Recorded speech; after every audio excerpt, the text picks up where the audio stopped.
কত মানুষ রাতে ঘুমাইল আর তারপরের দিন সকালবেলা ঘুম ভাঙে নাই।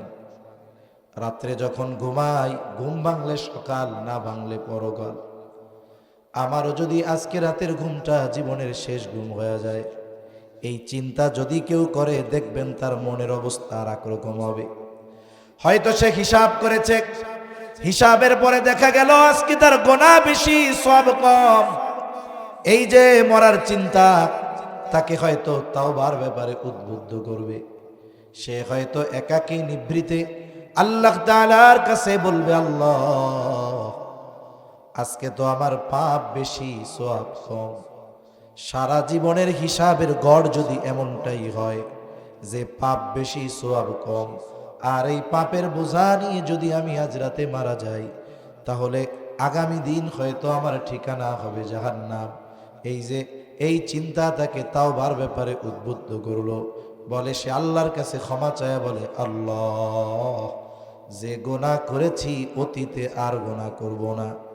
গুনার ব্যাপারে লজ্জিত, বলে আল্লাহ আমি গুনাহ করেছি, মাফ করে দেন।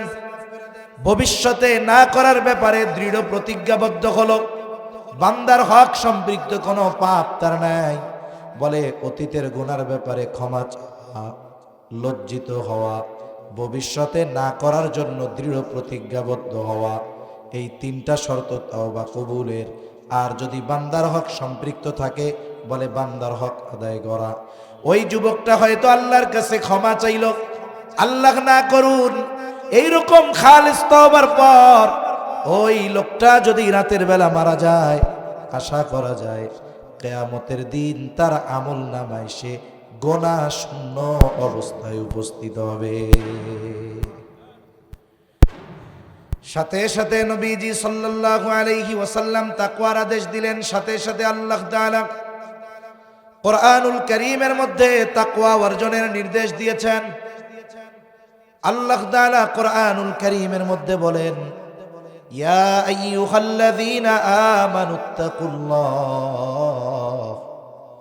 আল্লাহ তাআলা বলেন, হে ঈমানদারেরা তোমরা মুত্তাকি হও। এরপরে বলেন হাক্কা তুকাতিহি, তাকওয়ার অর্থ এখানে ভয় করা। বলে তোমরা আল্লাহ তাআলাকে ভয় করো, হাক্কা তুকাতিহি ভয় করার মতো ভয় করো। সাথে সাথে আল্লাহ তাআলা বলেন ওয়ালা তামুতুন্না ইল্লা ওয়া আনতুম মুসলিমুন। আল্লাহ তাআলা বলেন আর তোমরা মুসলমান না হয়ে মৃত্যুবরণ করো না। আল্লাহ তাআলা নির্দেশ দিয়েছেন যে মুসলমান না হয়ে মৃত্যুবরণ করো না। তার মানে মুসলমান কে হবে?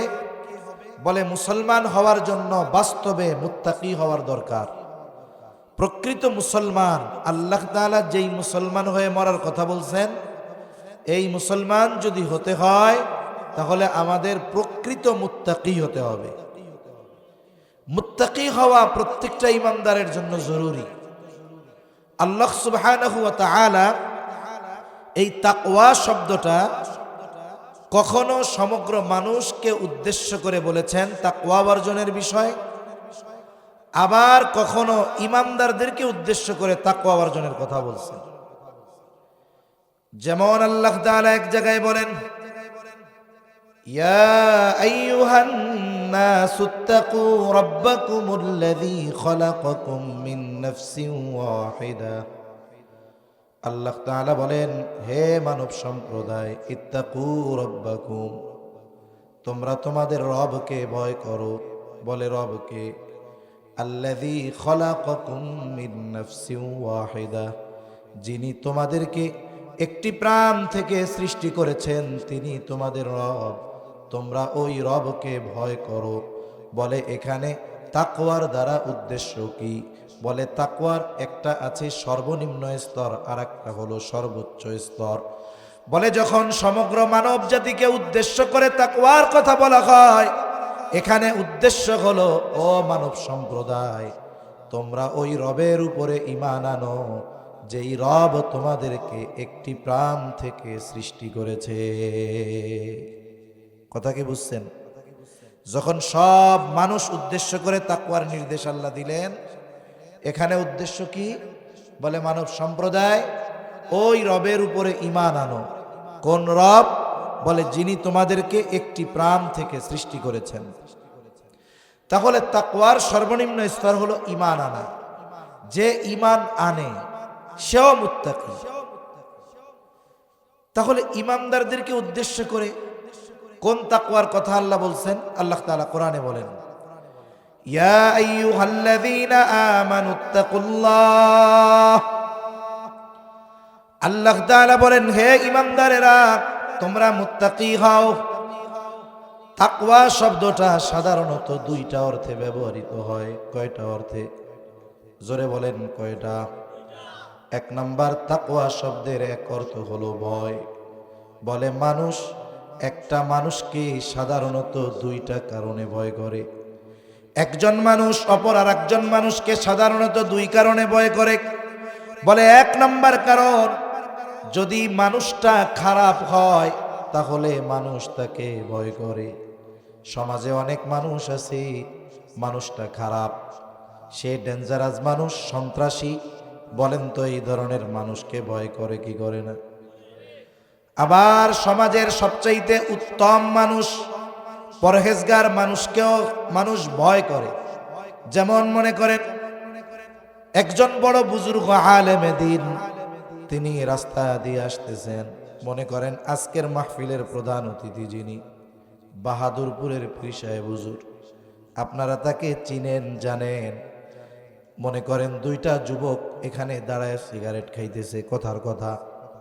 হঠাৎ করে তারা খেয়াল করলো ওই যে বাহাদুরপুরের পীর সাহেব হুজুর আসতেছে। বলেন তো সিগারেটটা টানবে না ফালায় দিবে? এখন আর এক দোস্ত পীর সাহেব হুজুরে চিনে না, বলতেছে কি রে, 20 টাকা দিয়ে মাত্র সিগারেটটা কিনলাম, 2 টান নাই দিতে ফালাই দিলি কেন? হুজুর আসতেছে, হুজুর আসতেছে। কে হুজুর কি বাঘ নাকি, খেয়ে ফেলবো? বলে না, উনি একজন বুজুর্গ মানুষ। তার মানে মানুষ মানুষকে ভয় করে, খারাপ হইলেও ভয় করে, ভালো হইলেও ভয় করে। খারাপ মানুষকে ভয়ের মধ্যে থাকে ঘৃণা, আর ভালো মানুষকে ভয় করার মধ্যে থাকে ভালোবাসা আর সম্মান। বান্দা আল্লাহ তাআলাকে ভয় করবে, বলে ভালোবেসে ভয় করবে। আল্লাহর আজমতের দিকে খেয়াল রেখে আল্লাহ তাআলাকে ভালোবেসে সে আল্লাহকে ভয় করবে। তাকওয়ার আরেক অর্থ হলো বেঁচে থাকা, বিরত থাকা। কিসের থেকে বেঁচে থাকবে, বিরত থাকবে? বলে গুনার থেকে। আল্লাহ তাআলা যা নিষেধ করেছেন, আল্লাহ তাআলার নিষেধাজ্ঞা সমূহ থেকে বেঁচে থাকার নাম হলো তাকওয়া। যদি এই দুইটা অর্থের সমন্বয় ঘটানো হয় তাহলে কথাটা এরকম হয়, বলে আল্লাহকে মোহাব্বত করে ভালোবেসে তার নিষেধ সমূহ থেকে বেঁচে থাকার নাম হলো তাকওয়া।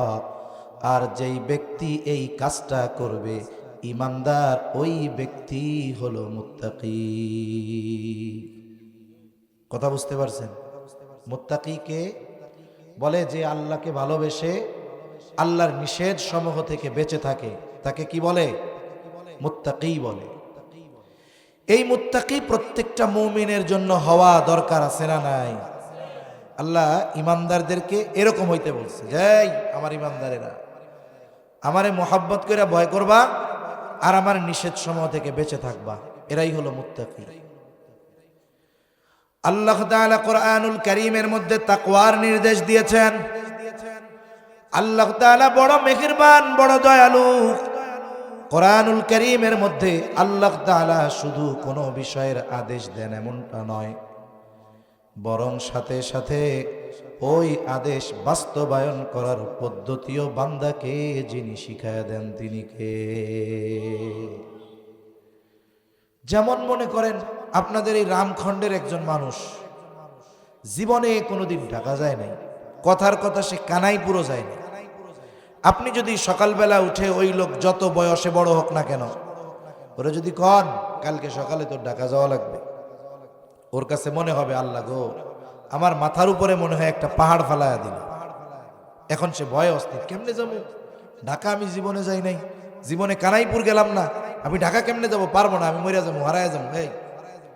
এখন আপনি তারে কইতেছেন চুপ বেটা, সকালবেলায় আমার সাথে এই জায়গায় কানাইপুর যাবি, ওইখান থেকে তোমারে আমি একটা বাসে উঠাইয়া দিব, তুমি কোনো জায়গায় নামবা না, বাস নদীর মধ্যে ফেরির উপরে উঠা যাবে, নামবা না, একেবারে এই বাস সর্বশেষ যেই জায়গা যায় দাঁড়াবে, তোমারও কিছু করা লাগবে না, তোমারে বাসের মধ্য থেকে নামাইয়া অমকে নিয়ে যাইব।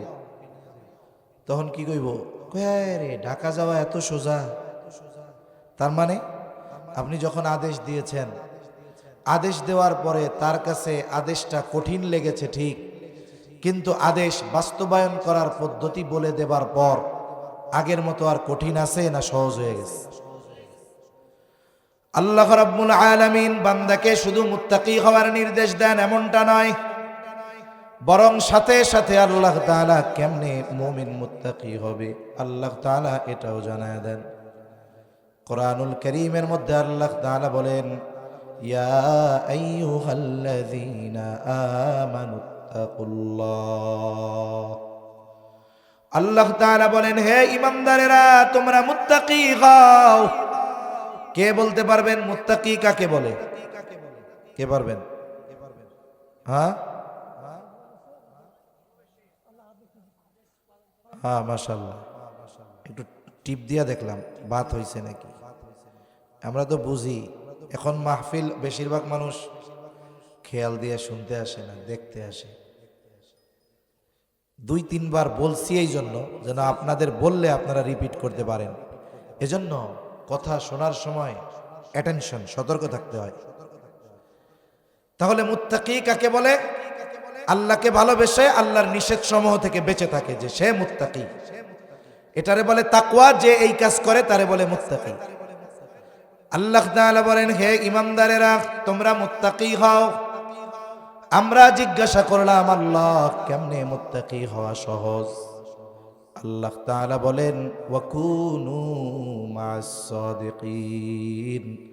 বান্দা মুত্তাকি যদি হতে চাও সত্যবাদীদের সঙ্গী হয়ে যাও। আল্লাহ তাআলা এই জায়গায় সত্যবাদীদের সঙ্গী হওয়ার কথা বলেছেন, অথচ আল্লাহ তাআলা বলতে পারতেন আবেদিন, যারা ইবাদত করে তাদের সঙ্গী হও, যারা জিকির করে তাদের সঙ্গী হও। আল্লাহ তাআলা সাদিকিন কেন বলেছেন? সত্যবাদিতার গুণকে কেন আল্লাহ তাআলা অগ্রাধিকার দিয়েছেন? কারণ যেই ব্যক্তি সত্যবাদিতার গুণে গুণান্বিত, যেই মুমিন, বাকি সব ভালো গুণ তার মধ্যে পাওয়া যায়। কথা বুঝতে পারছেন তো? মনে করেন একজন মানুষ, সে লেখাপড়া করছে ইউনিভার্সিটিতে, ঢাকা ইউনিভার্সিটি থেকে অনার্স করছে, মাস্টার্স করছে, এখন গ্রামে আসছে, মুরব্বী মানুষ, বুঝে যে ম্যাট্রিকাইয়া পাশ করলে উচ্চশিক্ষিত। জিজ্ঞাসা করে, বাজান শুনলাম তুমি অনেক বড় শিক্ষিত, কি লেখাপড়া করছো? সে তো আর বলবে না আমি এই স্কুলে 1-এ ভর্তি হয়েছিলাম, 1 পাস করিয়া 2, 2 পাস করিয়া 3, 3 পাস করিয়া 4, এরকম বলবে নাকি? সে তার হায়ার এডুকেশনের কথা বলবে। সে বলবে আমি ঢাকা ইউনিভার্সিটি থেকে অনার্স মাস্টার্স করে এই পিএইচডি করতেছি, সাথে সাথে বিসিএস দিয়েছিলাম, এখন গভর্নমেন্ট জব করতেছি, বড় একটা চাকরি। এখন ম্যাট্রিক আইয়ার কথা তো আর কয় নাই। এখন মুরব্বী কয়, বাজান তুমি অনার্স করলা, মাস্টার্স করলা, বুঝলাম, তুমি কি ম্যাট্রিক পাস করছিলা? এখন বলেন তো, যে অনার্স পাস করছে তে ম্যাট্রিক পাস না করলে ওই পর্যন্ত যাইতে পারছে? তার মানে বোঝা গেল যে অনার্স কমপ্লিট করছে তার আগের সব সাবজেক্ট সনদ তার থৈলার মধ্যে আছে, ঠিক কিনা বলেন? সাদিকিন, সত্যবাদী যারা, বাস্তবেই এই গুণান্বিত, যারা এই গুণে গুণান্বিত, বাকি সব ভালো গুণ তাদের মধ্যে আছে। তারা যাকির, তারা আবেদ, সব ভালো গুণ তাদের মধ্যে আছে। এখানে আল্লাহ তাআলা আর একটা বিষয়কে আমাদের বুঝিয়েছেন, সঙ্গর প্রভাব থেকে। সঙ্গর প্রভাব, একটা প্রবাদ বলে সৎ সঙ্গ স্বর্গবাস, অসৎ সঙ্গ সর্বনাশ। আর একটা প্রবাদ আছে বলে সঙ্গ দোষে লোহাও বাসে। এই জন্য সঙ্গর একটা প্রভাব আছে, বলে আপনার আমার চরিত্র যদি এই লেভেলে হয়, আমি যদি আমার চরিত্রকে আরো ভালো করতে চাই, বলে আমার চাইতে চরিত্র যার ভালো তার সাথে মিশতে হবে, তাইলে আমার চরিত্র ভালো হবে, উন্নতি হবে। আমার চরিত্র এই জায়গায়, আমি যদি আমার চাইতে খারাপ কারো সাথে মিশি তাহলে আমার চরিত্র ডাউন হয়ে যাবে। এই জন্য সঙ্গ বা বন্ধুত্বের সময় এই বিষয়গুলো খেয়াল করা দরকার। আপনি কলেজে পড়েন, স্কুলে পড়েন, ভার্সিটিতে পড়েন, অসুবিধা নেই। কর্মক্ষেত্রে যেখানেই হোক না কেন বন্ধু হবেই স্বাভাবিক। তবে বন্ধু বা সঙ্গী নির্বাচনের ক্ষেত্রে এটা খেয়াল করা দরকার সে নামাজি কিনা।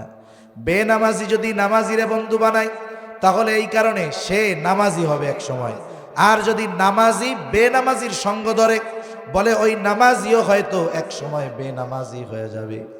এই জন্য আল্লাহ তাআলাও মুত্তাকি হওয়ার জন্য বললেন ওয়াকুনু মা'আস সাদিকিন, তুমি সত্যবাদীদের সঙ্গে হয়ে যাও। তার মানে নেককার ভালো মানুষ যারা, তোমরা তাদের সঙ্গী হয়ে যাও। আর এক জায়গায় আল্লাহ তাআলা বলেন ইয়া আইয়ুহাল্লাযীনা আমানুত্তাকুল্লাহ, আল্লাহ তাআলা বলেন হে ঈমানদারেরা তোমরা মুত্তাকি হও। আমরা জিজ্ঞাসা করলাম আল্লাহ কেমন করে মুত্তাকি হব? আল্লাহ তাআলা বলেন ওয়াল তানজুর নাফসুম মা কদ্দামাত লিগাদ, আল্লাহ তাআলা বলেন তুমি নিজের দিকে নজর দাও, আগামীর জন্য তুমি কি প্রেরণ করেছ। তুমি নিজের দিকে নজর দাও, আগামীর জন্য কি প্রেরণ করেছ। এখানে আগামী দ্বারা উদ্দেশ্য হলো আখিরাত, ভবিষ্যৎ, সুনির্দিষ্ট ভবিষ্যৎ হলো আখিরাত, আর অনির্দিষ্ট ভবিষ্যৎ হলো এই দুনিয়ার হায়াত। কিন্তু আমাদের অভ্যাস কি? বলে আমরা অনিশ্চিত ভবিষ্যতে ভালো থাকার জন্য পেরেশান, চিন্তিত। যেমন একজন সরকারি চাকরি করে, যখন থেকে তার বেতন চালু হয়, বলেন তো সরকার তারে কি সব বেতন দিয়া দেয় না কিছু কাইটা রাখে? বেতনের উপরে নির্ভর করে একটা পার্সেন্ট কেটে রাখে। এটা কেন রাখে? সে যখন চাকরি থেকে অবসরে যাবে ওই পরিমাণ নয় যতটুক কাটছে, বরং তার দ্বিগুণ টাকা তাকে দিয়ে দেওয়া হবে। কেন? যে তুমি তো এখন ৬২ বছর বয়স, তুমি গড়ে অকেজো বললে চলে, এখন আগের মতো শক্তি নাই, পরিশ্রম করার মতো তোমার আগের মতো অ্যাবিলিটি নাই। তুমি বাড়িতে যাবা, এক বস্তা টাকা দিয়া দিমু, বয়া বয়া খাবা। ওই ব্যক্তিও সরকারের সাথে সাথে নিজেও কিছু টাকা জমায়। জিজ্ঞাসা করা যদি হয় কেন জমাও, অবশ্যই সে বলবে ভবিষ্যতে ভালো থাকার জন্য জমাই। বলেন তো যেই ব্যক্তি টাকা জমাইতেছে, সরকারও জমাইতেছে, ৬২ বছর পরে এক বস্তা তাকে টাকা দিবে যেন বার্ধক্যকালে সে বসে বসে খাইতে পারে। এই যে ভবিষ্যতের চিন্তা করে টাকা জমানো হয়, এই ভবিষ্যৎ ওই ব্যক্তির জন্য অনিশ্চিত নাকি সুনিশ্চিত? ওই ৬২ বছর পর্যন্ত বাঁচবে কিনা এরও তো কোনো গ্যারান্টি নেই। কিন্তু এখন থেকে চিন্তা করে ওই সময় কি খামু, কি পরমু। আল্লাহ তাআলা সুনিশ্চিত ভবিষ্যতের দিকে নজর দিতে বলেছেন। বলে সুনিশ্চিত ভবিষ্যৎ হলো কবর, সুনিশ্চিত ভবিষ্যৎ হাসর, সুনিশ্চিত ভবিষ্যৎ পরকাল, আখিরাত, জান্নাত অথবা জাহান্নাম। দুনিয়ার মানুষ চাকরি থেকে রিটায়ার্ড করবার পর বার্ধক্যকালে যেন ভালো থাকা যায়, ভালো খাওয়া যায়, যৌবনকাল থেকে ওই সময়ের জন্য পেরেশান। বলে যেখানে অনন্তকাল থাকা লাগবে ওই জায়গায় ভালো থাকার জন্য আমাদের কোনো চিন্তা নাই। অথচ আল্লাহ তাআলা বলেন ওয়াল তানজুর নাফসুম মা কদ্দামাত লিগাদ, তুমি নিজের দিকে নজর দাও, আগামীর জন্য তুমি কি প্রেরণ করতেছো। এজন্য আমাদের একটু জীবনের হিসাব করা দরকার, হায়াতের হিসাব করা দরকার। খালি ব্যাংকে কত টাকা রাখলাম, সম্পদ কত টাকার হইল, এই হিসাব না। বুজুর্গানে দিন একটা কথা বলেন, শব্দটা হলো মুহাসাবা। হিসাব করা মানে নিজের জীবনের হিসাব করা। দেখবেন আপনাদের কানাইপুর বাজার বড় এক বাজার, বাজারে বড় বড় ব্যবসায়ী আছে না নাই? বড় ব্যবসায়ী বৈধভাবে একদিনে হয়ে যায় না।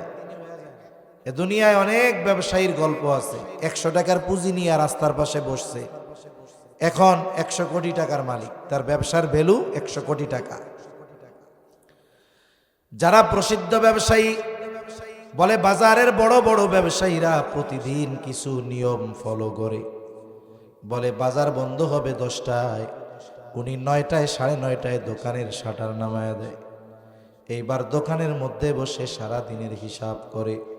সাধারণত 4 ধরনের হিসাব করে ব্যবসায়ীরা। বলে দোকান বন্ধ করে 1 নম্বরে হিসাব করে আজকে বেচা কেনা কত হইল, নগদ বাকি মিলায়া বেচা কেনা হইছে 1 লাখ। এরপরে হিসাব করে মাল কত টাকার কিনলো। এরপরে হিসাব করে যে তার বাকি কত টাকা গেল, পরিমাণটা সে ফাইন্ড আউট করে বাইর করে। দেখা গেল আজকে তার বাকি গেছে 25,000। এইবার সে একটা হিসাব করে যে আমার 1 লক্ষ টাকায় লাভ কত। বলে 1 লাখ টাকায় লাভ হয় তার 20,000 বা 25,000। কারণ যে যেই ব্যবসা করে ওই ব্যবসায়ী যদি অভিজ্ঞ হয়, তারে যদি জিজ্ঞাসা করা হয় আপনার এই পণ্যগুলো যদি 1 লাখ বিক্রি হয় কত টাকা লাভ হবে, 19-20 হতে পারে, সে বইলা দিবে যে এত টাকা লাভ হবে। ঠিক কিনা বলেন? আর যদি এমন পণ্য হয় যেগুলো প্যাকেটজাত বস্তা, যেমন সিমেন্ট, ওরে জিজ্ঞাসা করলে ও হুবহু একেবারে সঠিকটা বলে দিবে যে আমার 1 লাখ বিক্রি হলে এই কয় টাকা লাভ হয়।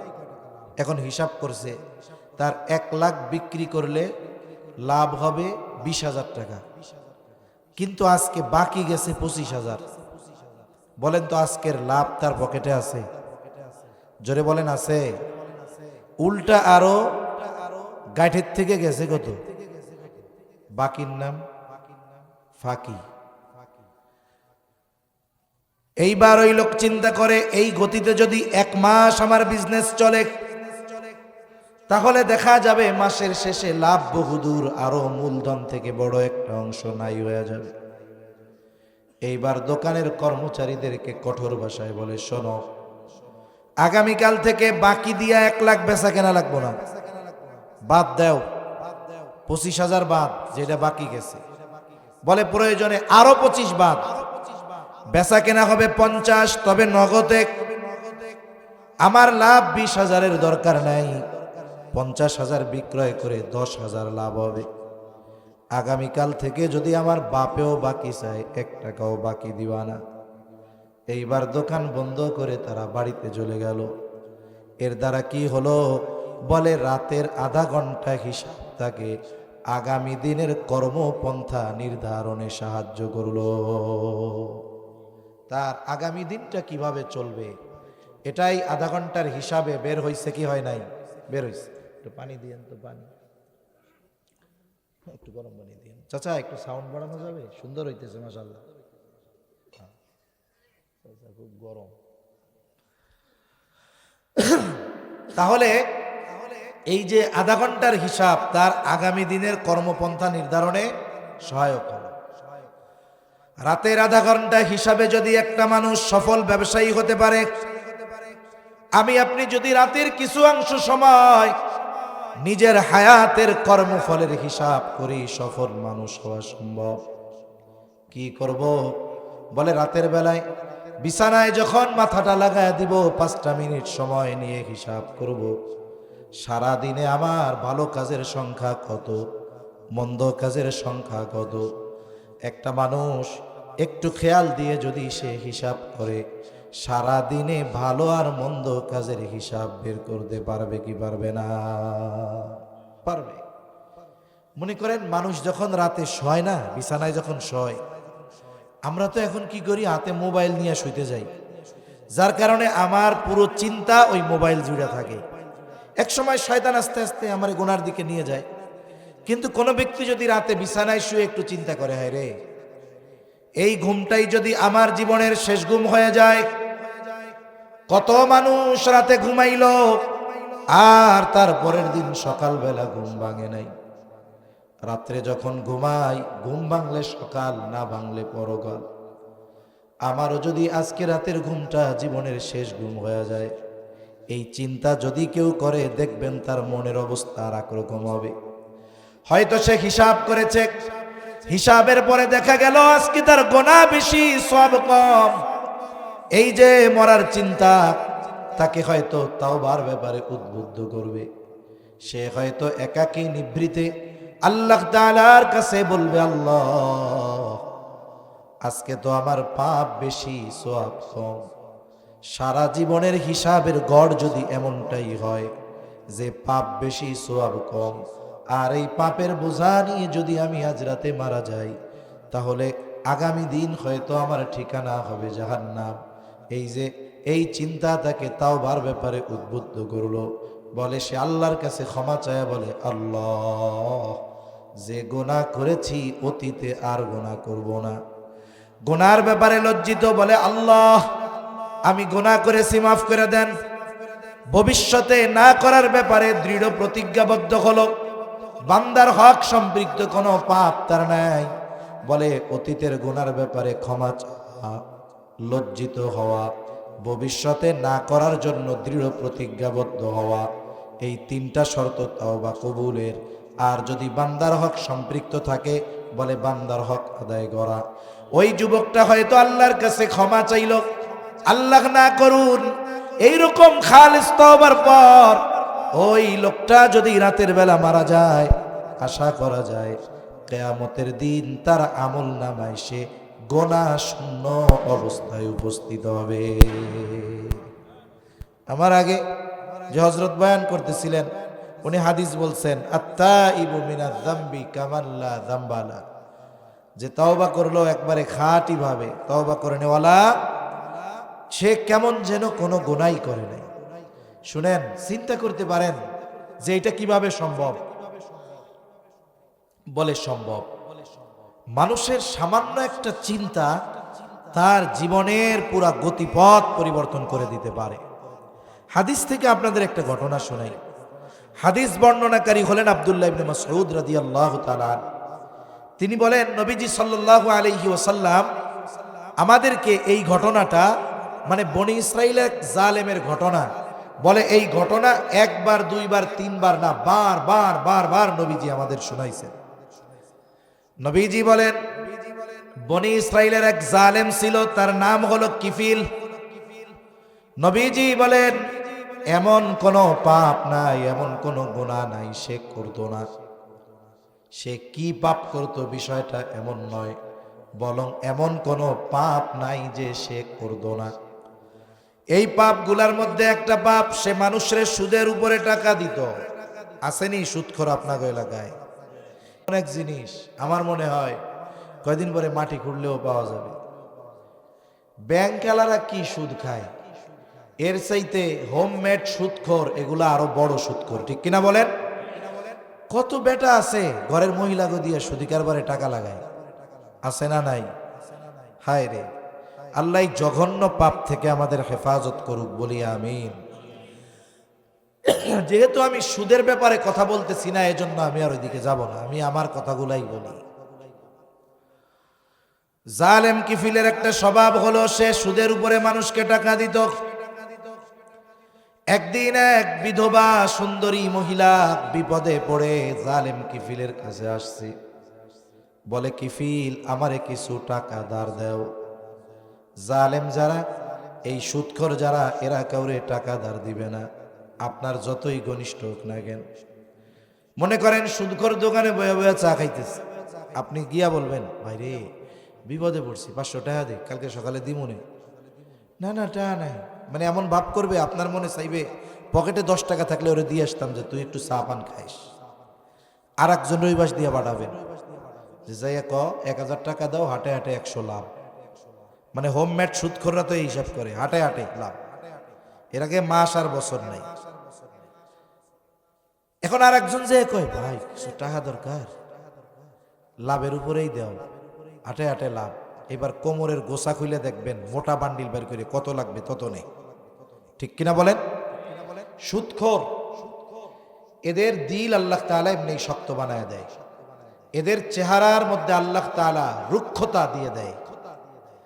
এছাড়াও আরো অনেক জাগতিক ক্ষতি আছে। মানুষ বিপদে পড়লে ওরা 10টা টাকা দিয়ে সহযোগিতা করবে না, কিন্তু সুদ কেউ চাইলে দিয়ে দিবে সাথে সাথে। কিফিল বলে, আমি তো টাকা ধার দিতে পারবো না। মহিলাও দরিদ্র, টাকার প্রয়োজন। জালেম কিফিল এবার মহিলাকে বলে, লাভ যদি না দিতে পারো তাহলে যদি আমার সাথে ব্যভিচারে লিপ্ত হও তাহলে টাকা দেওয়া যাবে। হাদিসের মধ্যে আসছে কাদাল ফাকিরু আইয়াকুনা কুফরা, দরিদ্রতা মানুষকে কুফরি পর্যন্ত পৌঁছায়া দেয়। অভাবের কারণে অনেক মানুষ ঈমান বিক্রয় করে ফেলে। অনেক মানুষ আছে এমন পাপের সাথে জড়িত, আপনি যদি একটু খোঁজ খবর নেন যে সে শখ করে পাপ করতেছে না, বরং দেখা যাবে বড় একটা অংশ পাপের সাথে জড়ানোর কারণ হলো তার অভাব। অভাবের কারণে মানুষ অনেক সময় বিভিন্ন পাপে জড়ায় যায়। মহিলারও টাকাটা খুব জরুরি, এজন্য সে রাজি হয়ে গেছে, আচ্ছা ঠিক আছে টাকাটা তোমাকে দাও, খুব প্রয়োজন। এবার নির্ধারিত দিনে জালেম কিফিল মহিলার কাছে হাজির, জেনা করবে। সকল প্রস্তুতি সম্পন্ন করে ফেলছে। ইতিমধ্যে মহিলা থরথর করে কাঁপতেছে। কিফিল গেছে আনন্দ নেওয়ার জন্য, আর মহিলা থরথর করে কাঁপে। বলে, মহিলা কাঁপো কেন? আমি কি তোমার উপরে জবরদস্তি করেছি নাকি? তুমি তো শর্তে রাজি হয়েছ, এখন কেন কাঁপতেছ? বলে, ভয়ে কাঁপি। কিসের ভয়ে? বলে, আল্লাহর ভয়ে কাঁপি। কার ভয়ে? আল্লাহর ভয়ে কাঁপি, আল্লাহর ভয়ে ক্রন্দন করি। মহিলা বলে, কিফিল রে, আমি কোনোদিন এইরকম পাপের সাথে জড়াই নাই, জেনা করি নাই, ব্যভিচারে লিপ্ত হই নাই, কিন্তু আমি তোমার কাছ থেকে বাধ্য হয়ে টাকাটা এনেছিলাম রে কিফিল। আমি যদি আজকে তোমার সাথে জেনায় লিপ্ত হই, আল্লাহ তাআলার সামনে কিয়ামতের দিন আমাকে ব্যভিচারিণী হিসাবে উপস্থিত হতে হবে। আল্লাহর ভয়ে কান্না করি। জালেম কিফিল এমন কোন গুনাহ নাই সে করে নাই।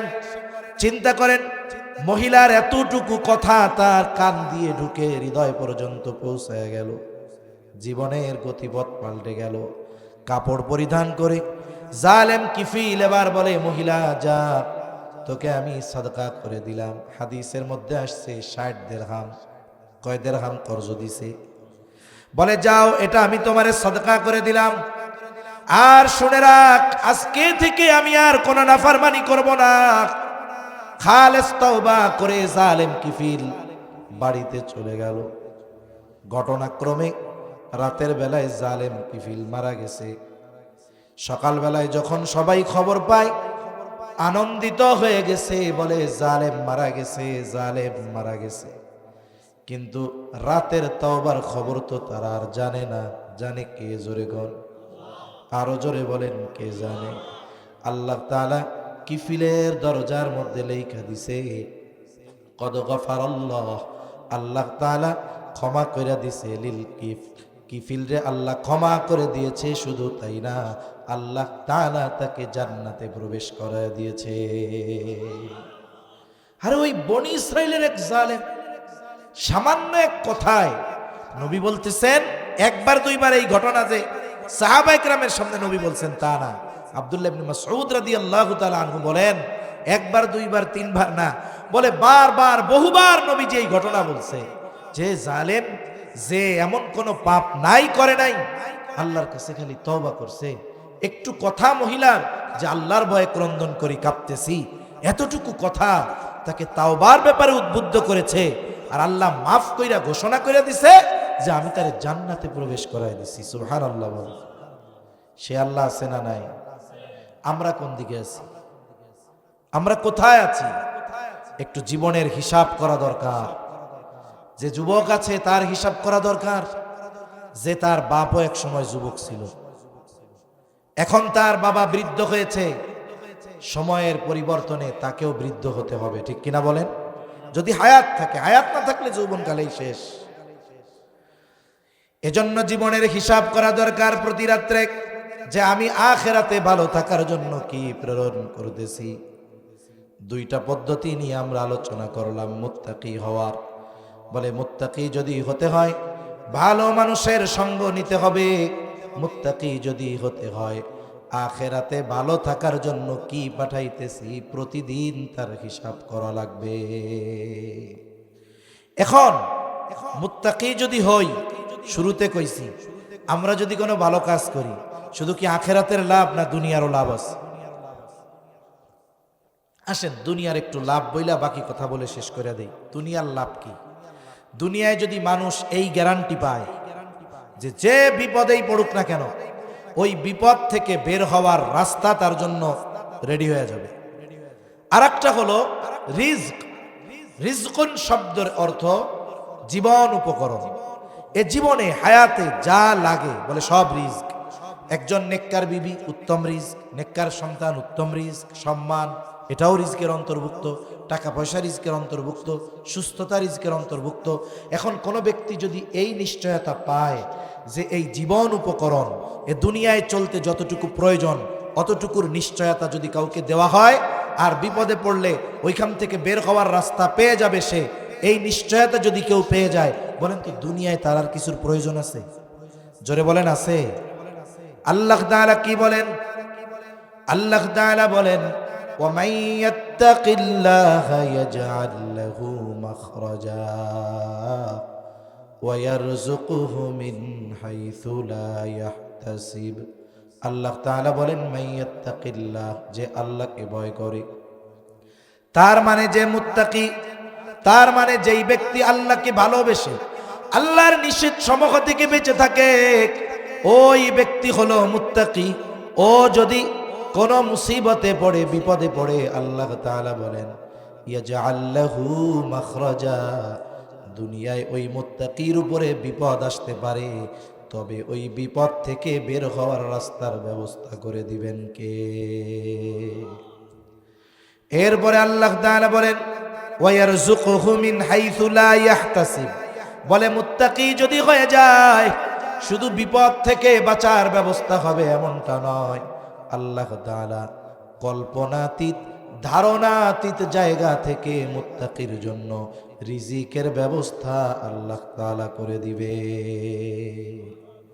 তাহলে মুত্তাকি হলে আখিরাতের লাভ তো আছে, দুনিয়ায় লাভ আছে না নাই? এখন গুনাহ ছাড়লে আল্লাহরে ভালোবাসলে দুনিয়ার লাভ তো, কিন্তু আমরা কত বোকা দেখছেন। আখিরাত এক পাশে থাকলো, দুনিয়ায় ভালো থাকার জন্য তো গুনাহমুক্ত জীবন গঠন করা দরকার, এটাও আমরা বুঝি না। আমাকে অবস্থা হইল কি যে আমরা কি যে বুঝি না এটাই বুঝি না। আল্লাহ সবাইকে বুঝবার তৌফিক দান করেন, আমাদের সবাইকে মুত্তাকি হওয়ার তৌফিক দান করেন বলি আমিন। তাহলে নবীজি আবু যর রাদিয়াল্লাহু তাআলা আনহুকে কয়টা উপদেশ দিছিলেন জানি?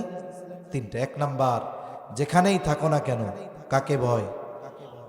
তুমি যে জায়গায় থাকো, ঘরের মধ্যে আছো দরজা আটকে, যুবক তোমার মোবাইল আছে, ইন্টারনেট আছে, সব আছে, কিন্তু মনে রাখবা ওই জায়গায় তোমার চিন্তা এমন থাকবে যে আমি একা আছি তাতে কি, শয়তান ধোঁকা দিক, আমি আমার আল্লাহকে ভালোবেসে আল্লাহ তাআলা যা নিষেধ করেছে তা থেকে বেঁচে থাকবো। আর একটা চিন্তা রাখতে হবে, আমি যেখানেই থাকি না কেন সর্ব অবস্থায় আমাকে দেখেন কে? আল্লাহ তাআলা দেখেন।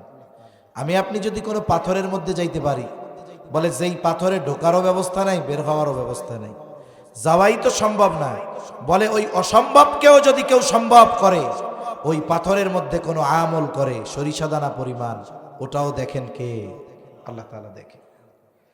দুই নাম্বার, নবীজি বলেন ওয়াতবি'is সাইয়্যাতাল হাসানাতা তামহুহা। ও আবু যর, তোমার দ্বারা যদি কখনো মন্দ কাজ হয়ে যায় ভালো কাজ করবা, বলে ভালো কাজ যদি করো কি হবে? তামহুহা, মন্দ কাজটাকে মিটায়া দিবে। এখন মন্দ কাজ যেমন ভালো কাজটা তেমন হতে হবে। কথার কথা, মনে করেন আমি একজন মুরব্বীর সাথে খারাপ আচরণ করলাম, এখন আমার তার কাছে কি বলা দরকার? বলে ক্ষমা চাওয়া দরকার। গুনাহ যেমন বলে কবিরা গুনাহ যদি হয় তাওবা করতে হবে, ঠিক কিনা বলেন? বান্দার হক সম্পৃক্ত পাপ যদি হয় বান্দার হক আদায় করতে হবে। বলে কত মানুষ আছে সারাটা জীবন মানুষের হক মেরে খায়, অন্যর জমি দখল দিয়া খায়, যখন 60 বছর 62 বছর, এখন চিন্তা করে সম্পদের পাহাড় হয়েছে, ঢাকায় বাড়ি হয়েছে, ফরিদপুরে বাড়ি হয়েছে, এখন তো কবর পথের যাত্রী। হুজুররা ওয়াজে কইছে কারো হজ যদি কবুল হয়ে যায় সে কেমন যেন সদ্য ভূমিষ্ঠ নিষ্পাপ শিশুর ন্যায় হয়ে যায়। দুনিয়ায় তো পাপ কাম কম করি নাই, টাকারও তো অভাব নাই, তাইলে এই বছর গিয়া হজ করে আসি। এইবার আল্লাহর বান্দা হজে চলে গেল। হজ করতে গিয়া মক্কা শরীফের পাশে দোকানগুলোয় 1000 দানার তসবিহ পাওয়া যায়। ওই তসবিহ নিয়ে বাড়িতে আসছে। আগে মসজিদে ঢুকতো না, এখন বাইর হয় না। মসজিদের চেয়ার একটা নিয়ে শুধু কয় আস্তাগফিরুল্লাহ আস্তাগফিরুল্লাহ আস্তাগফিরুল্লাহ। বলেন তো এই লোকটা যদি 1000 বছর হায়াত পায় আর সারা হায়াত যদি আস্তাগফিরুল্লাহ পড়তে থাকে, বান্দার হক মাফ না করা পর্যন্ত তার গুনাহ মাফ হবে নাকি? এজন্য পাপ যেমন, ভালো কাজটাও তেমন হতে হবে। কথা বোঝা গেছে আশা করি। তাহলে কি হবে? আল্লাহ তাআলা কি করেন?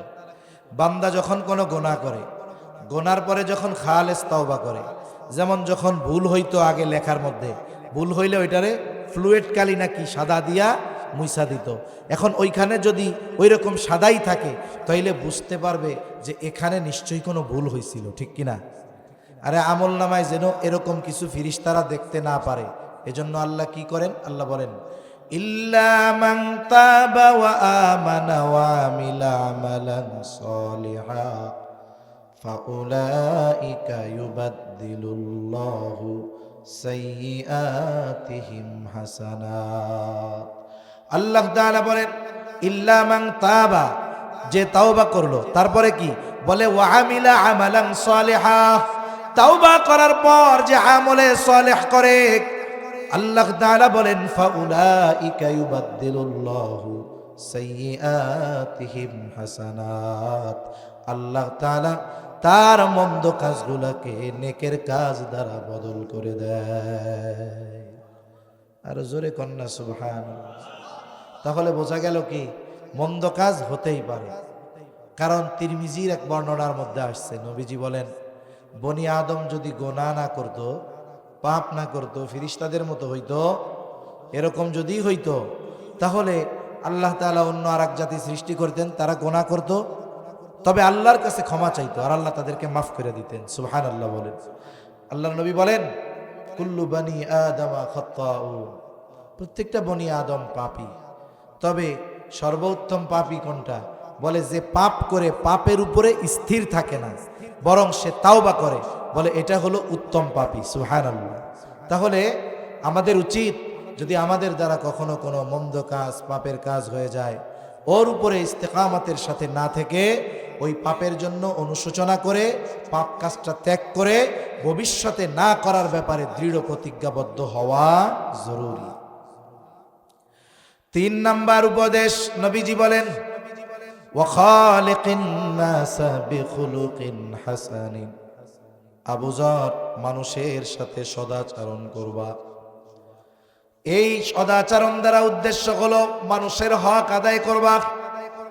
যে তোমার কাছে যেমন হক প্রাপ্য তুমি তাকে তেমন হকটাই প্রদান করবা। বলে এখানে হক প্রদান করাটাই হলো সদাচরণ। মা বাবা যেমন আচরণ পায়, যেমন হক, তাদের হক আদায় করা মা বাবার সাথে সদাচরণ। আত্মীয় স্বজন যে হক প্রাপ্য বলে সেই হক আদায় করা সদাচরণ। পাড়া প্রতিবেশী যেমন হক প্রাপ্য তাদের হক আদায় করার নাম হলো সদাচরণ। আল্লাহর নবী এখানে কি বলছে? ওয়া খালিকিন নাস। আল্লাহ তাআলা বলেন নাই যে মুমিনদের সাথে সদাচরণ করবা, আল্লাহ বলছেন সব মানুষের সাথে সদাচরণ করবা। অমুসলিম যে, সে কি মানুষ কি মানুষ নয়? বলেন। তাহলে অমুসলিমেরও কিছু হক আমাদের কাছে আছে। দেখেন, আয়েশা সিদ্দিকা রাদিয়াল্লাহু তাআলা আনহা নবীজি সাল্লাল্লাহু আলাইহি ওয়াসাল্লামকে জিজ্ঞাসা করতেছেন প্রতিবেশীর হকের ব্যাপারে। তিনি বলেন, ইয়া রাসূলুল্লাহ সাল্লাল্লাহু আলাইহি ওয়াসাল্লাম, আমার 2 জন প্রতিবেশী। বলে একজন মুসলিম আর একজন ইহুদি। উনি বিশ্লেষণ করে দিলেন, বলে একজন মুসলিম আর একজন ইহুদি। ইয়া রাসূলুল্লাহ, প্রতিবেশী হিসাবে কে আমার কাছে বেশি হক প্রাপ্য? নবীজি বলেন নাই যে মুমিন সে প্রতিবেশী হিসাবে তোমার কাছে বেশি হক প্রাপ্য, বরং নবীজি বললেন, আয়েশা, যার দরজা তোমার দরজার বেশি কাছে, হোক মুসলিম হোক ইহুদি, নবীজি বলেন যার দরজা তোমার দরজার বেশি কাছে, প্রতিবেশী হিসাবে সে তোমার কাছে বেশি হক প্রাপ্য। চিন্তা করছেন? তাহলে একজন অমুসলিম, তার সাথেও আমাদের সদাচরণ করা দরকার। তারও হক আমাদের উপরে আছে। এক মুসলমানের অপর মুসলমানের উপরে হক আছে, এক মুমিনের অপর মুমিনের উপরে হক আছে। এই হকগুলো আদায় করাই হলো সদাচরণ। কথা বুঝতে পারছেন? নসিহত কয়টা করছে? জোরে কয়টা? সর্ব অবস্থায় ভয় করব কাকে? 2 নাম্বার, মন্দ কাজ যদি হয় কি করব? ভালো কাজ কেন করব? ভালো কাজ করলে মন্দ কাজটা আল্লাহ কি করবে? মিটায় দিবে। আর খালেস ভাবে যদি তাওবা করি, ওই মন্দ কাজের বিপরীতে নেক দিয়ে বদল করে দিবেন কে? আল্লাহ। সাথে সাথে মানুষের সাথে সদাচরণ করা। এখন শুরুতে একটা কথা বলছিলাম, ওটা বলেই শেষ, যে এই হাদিসের মধ্যে আল্লাহর হক আর বান্দার হকের কথা কেমনে আসলো? বলে 1 নাম্বার, আল্লাহর হক কি? তার ইবাদত করা, তার সাথে শিরিক না করা। এখন যেই ব্যক্তি মুত্তাকি, আল্লাহকে ভালোবেসে আল্লাহর নিষেধ সমূহ থেকে বেঁচে থাকে, ও কি আল্লাহর হক নষ্ট করবে? তার মানে মুত্তাকি আল্লাহর হক যথাযথভাবে আদায় করে। 2 নাম্বার, বান্দার হক। বলে প্রত্যেকটা মানুষের তার নিজের উপরে নিজের হক আছে। কেমনে? আমি কি আমারে লাঠি দিয়ে পিটাই? না। বলে মানুষ নিজের উপরে জুলুম করে, হক নষ্ট করে। হক নষ্ট করার মানে কি? বলে সে পাপ করে। পাপ করার মাধ্যমে প্রতিটা মানুষ নিজের উপরে জুলুম করে। এখন যে পাপ করছে, পাপ করে যদি সে ভালো কাজ করে, ওই যে মন্দ কাজ হইছে, ওয়াতবি'is সাইয়্যাতাল হাসানাতা তামহুহা, এখন আমি আল্লাহর কাছে মাপ চাইলাম, তওবা করলাম, তাহলে কি হইল? বলে ব্যক্তি নিজের হক আদায় করলো। সাথে সাথে অন্যান্য মানুষ যারা আছে তাদের ব্যাপারে ইসলাম যেই হকের কথা বলেছে, সেই হকগুলো যদি আদায় করা হয়, এটা হলো সদাচরণ। এই সুন্দর 3টা নসিহত নবীজি আবু যর রাদিয়াল্লাহু তাআলা আনহুকে করছেন। তখন তিনি ছিলেন একা। নবীর সাথে আবু যর কি ছিলেন? একা। আপনারা তো কয়েকজন আরো আছেন, অথচ দেখেন ওই একজনের কাছে বলা কথা আজকে পৃথিবীর ট্রিলিয়ন ট্রিলিয়ন মানুষের কানে আল্লাহ পৌঁছায় দিছে। ঠিক কিনা বলেন? এজন্য আমরাও চেষ্টা করব এই 3টা গুণ যথাযথভাবে অর্জন করবার। আল্লাহ সুবহানাহু ওয়া তাআলা আমাদেরকে কথাগুলোর উপরে যথাযথভাবে আমল করবার তৌফিক দান করেন। আমিন। ওয়া আখিরু দাওয়ানা আনিল হামদুলিল্লাহি রাব্বিল আলামিন। আসসালামু আলাইকুম ওয়া রাহমাতুল্লাহি ওয়া বারাকাতুহু।